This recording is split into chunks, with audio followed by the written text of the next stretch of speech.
ಬೆಂಗಳೂರಲ್ಲಿ full traffic jam ಆಗಿದೆ ನೋಡಿ.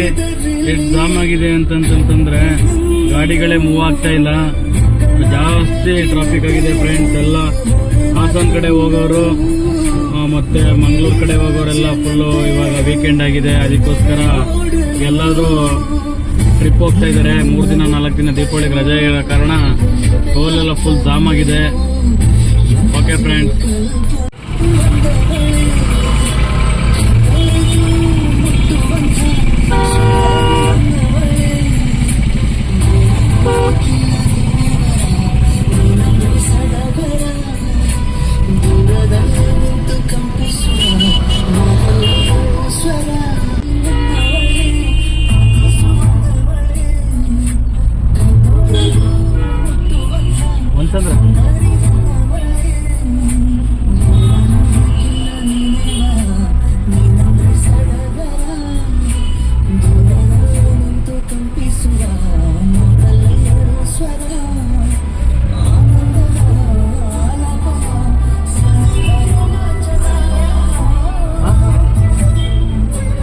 ರಿಟರ್ನ್ ಹೋಗ್ತಾ ಇದ್ದೀನಿ ಮನೆಗೆ. ಯಾರೋ ಕನಸಲ್ಲಿ ನಾನು ಇರದಾಗ ನನ್ನ ಮನಸ್ಸಲ್ಲಿ ನನಗೆ ಬೇಕಿತ್ತು ಜಾಗ.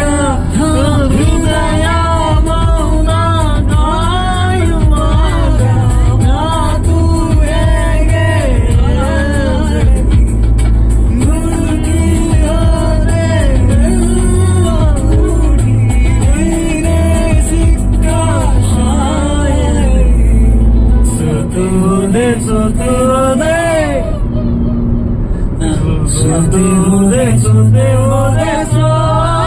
ಹಾಯ್ ಗಾಯ್ಸ್, ಮೊನ್ನೆ ಯಾವತ್ತು ನಾನು ಬಂದಿದ್ದು ನಿನ್ನೆ ಭಾನುವಾರ ಊರಿಗೆ ಬಂದಿದ್ದು ಫ್ರೆಂಡ್ಸ್. ಯಾಕೆ ಅಂತಂದರೆ ನಮ್ಮೂರಲ್ಲಿ ಕಲ್ಗುಡ್ಡೆ ಜಾತ್ರೆ ಅಂತ ಮಾಡ್ತಾಯಿದ್ರು ಗಾಯ್ಸ್, ಅದಕ್ಕೋಸ್ಕರ ಬಂದಿದ್ದು. ನಿನ್ನೆ ಎಲ್ಲ ಮುಗಿಸ್ಕೊಂಡು ಇವಾಗ ಬೆಂಗಳೂರಿಗೆ ಹೊರಟಿದ್ದೀವಿ ಫ್ರೆಂಡ್ಸ್. ಕಲ್ಗುಡ್ಡೆ ಜಾತ್ರೆ ವಿಶೇಷತೆ ಏನು ಅಂತಂದ್ರೆ ಫ್ರೆಂಡ್ಸ್, ಅಲ್ಲಿನ ಇವರು ದಾಸಪ್ತಿಯರು ತಿರುಪತಿಗೆ ಹೋಗ್ತಾ ಇರ್ತಾರೆ. ಅದಕ್ಕೆ ಅಲ್ಲಿ ಒಂದು ದೇವಸ್ಥಾನ ಇದೆ, ವೆಂಕಟರಮಣ ಸ್ವಾಮಿ ದೇವಸ್ಥಾನ ಅಂತಿದೆ ಫ್ರೆಂಡ್ಸ್. ಮತ್ತು ಕಲ್ಗುಡ್ಡೆ ಜಾತ್ರೆ ಏನಕ್ಕೆ ಅಂತಾರೆ ಅಂದರೆ ಕಲ್ಲಿಲ್ಲ, ಬಟ್ ಆದ್ರೆ ಕಲ್ಗುಡ್ಡೆ ಜಾತ್ರೆ ಅಂತ ಹೇಳ್ತಾರೆ. ನಾವು ಆಲೆ ಸುಮಾರು ವರ್ಷದಿಂದ ಹೋಯ್ತಾ ಇದೀವಿ, ಕಲ್ಲು ಮಾತ್ರ ಇಲ್ಲ, ದೇವಸ್ಥಾನ ಮಾತ್ರ ಇದೆ ಒಂದು. ಅಲ್ಲಿ ಏನೋ ನಾಲ್ಕು ಆಟ ಸಾಮಾನು ಅಂಗಡಿ, 1-2 ಪುರಿ ಅಂಗಡಿ, 1 ಬಜ್ಜಿ ಬೋಂಡ್ ಅಂಗಡಿ ಅಷ್ಟೇ ಹಾಕಿದ್ದು. ಅದೆಲ್ಲ ನೋಡ್ಕೊಂಡು ಇವತ್ತು ನಾಳೆ ಕೆಲಸ ಇರೋ ಕಾರಣ ಇವಾಗ ಒಂದು 4:15 ಗಂಟೆಗೆ ಬಿಟ್ಟು ಇವಾಗ ಬಿಡ್ದಿ ಹತ್ರ ಹೋಗ್ತಾ ಇದ್ದೀವಿ. ಇನ್ನು ಅರ್ಧ ಗಂಟೆಯಲ್ಲಿ ಮನೆ ತಲುಪ್ತೀವಿ. Okay bye friends. ಹಿಂದೆಗಡೆ ನಮ್ಮ ಸಿಸ್ಟರ್ಸ್ ಇದ್ದಾರೆ, ಹಿಂದೆಗಡೆ ಅವ್ರ ನೇತ್ರಾವತಿ ಅಂತ ಅಂದ್ಬಿಟ್ಟು, ಅವ್ರ ಮಕ್ಕಳು ಇಬ್ಬರು ದಿನೇಶ್ ಧನುಷ್ ಅಂತ, ಇನ್ನೊಬ್ರು ನಮ್ಮ ಹರಿಪ್ರಸಾದ್ ಅಂತ ಹೇಳ್ಬಿಟ್ಟು, ಇನ್ನೊಬ್ರು ಸಾನ್ವಿ ಅಂತ ಇಲ್ಲಿ ಮಲ್ಕೊಂಡ್ಬಿಟ್ಟಿದ್ದಾರೆ ಆಗ್ಲೇನೆ. ಏನಾರು ಮಾತಾಡ್ತೀರಾ? ಮಲ್ಕೊಂಡ್ಬಿಟ್ಟಿದ್ದಾರೆ ಇವರೇ, ಸಾನ್ವಿ ಅಂತ ಹೇಳ್ಬಿಟ್ಟು.